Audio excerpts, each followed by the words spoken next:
We talk to AI every day. But their essay question most people.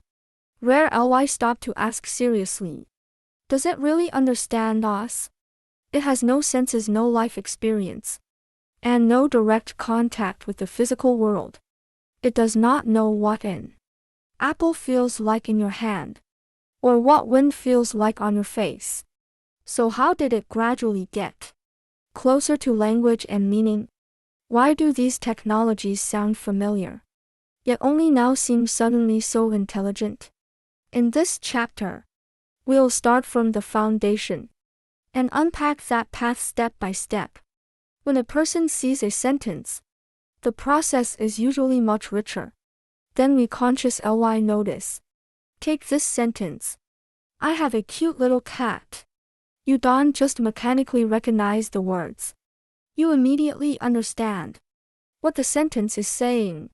You may picture a cat, imagine softness, playfulness, or cuteness. If you've ever had a cat, you may even recall your own memories. Holding one, hearing it meow, watching it curl up beside you. And at the same time, the sentence may bring a faint emotional tone with it. Warmth, affection, or closeness.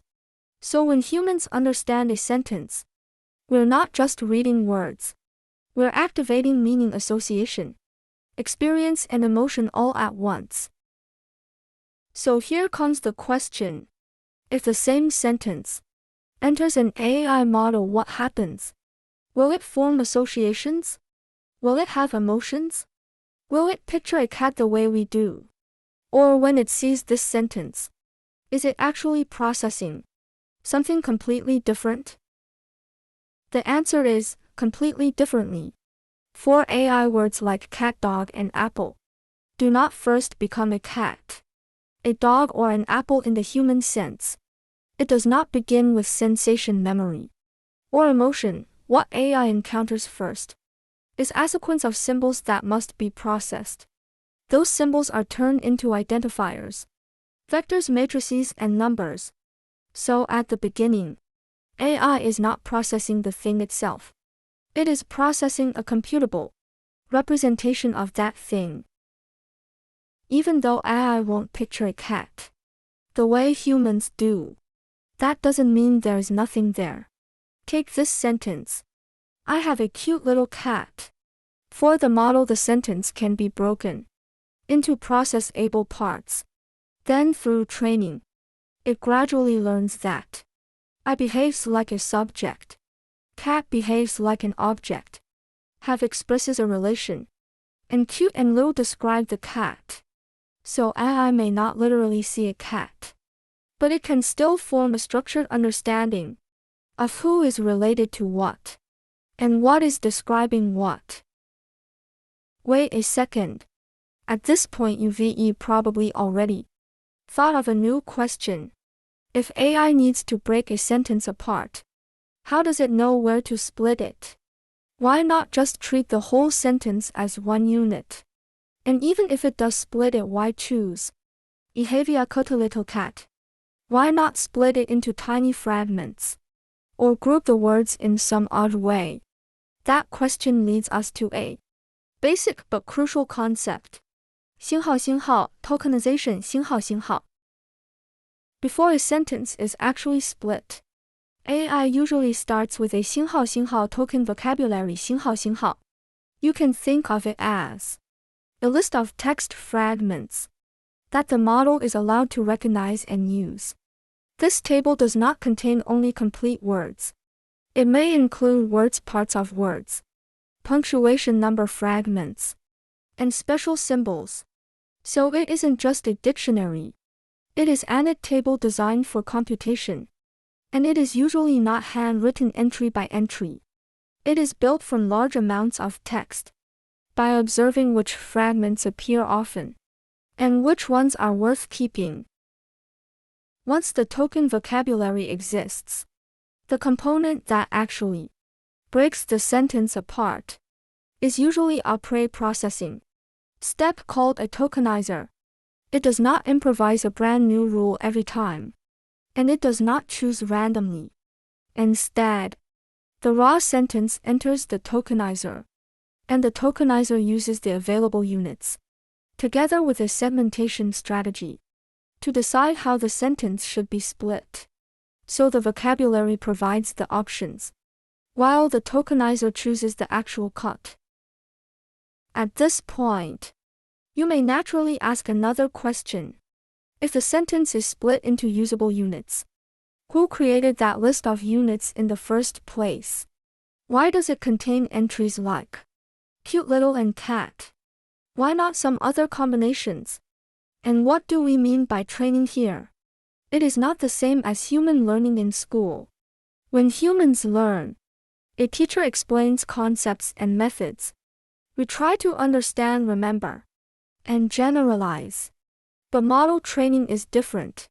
It is much more like going through huge amounts of text, repeated ly, noticing which fragments appear, which splits are more useful, and which units are worth keeping. So here training is really a process of statistics comparison and adjustment. The examples we've been using do not mean the system was trained on one neat page of carefully arranged practice sentences. The real situation is much messier. These patterns are scattered across novels, web pages, encyclopedias, conversations, newspapers, and forums.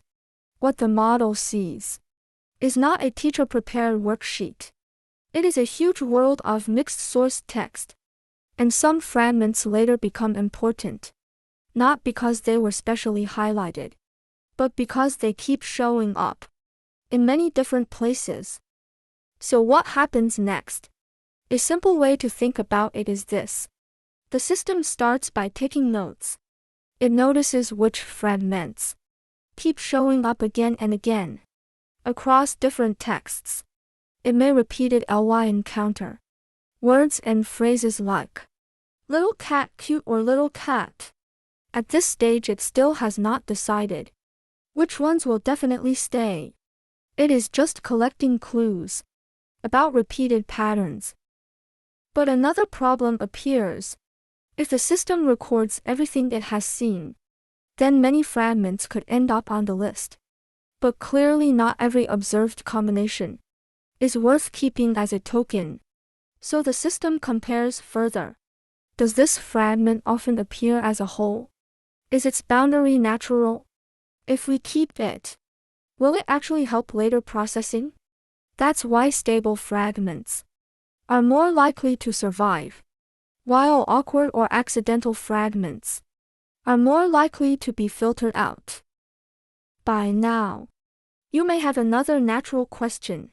If some combinations are stable and useful, why not just keep more and more of them? In theory you could, but a token vocabulary is not better just because it is bigger. If you split too finely, the sequence becomes longer, and the information becomes more fragmented. If you split too coarsely, the vocabulary grows too large. Rare combinations take up space, and the model becomes worse at handling new sentences. So token design is not about making the units as large as possible or as small as possible. It is about finding the split that is just right. I'm glad you made it this far. In this chapter, we clarified the very first step. When AI processes a sentence, it does not begin the way humans do, with imagery, memory, and feeling.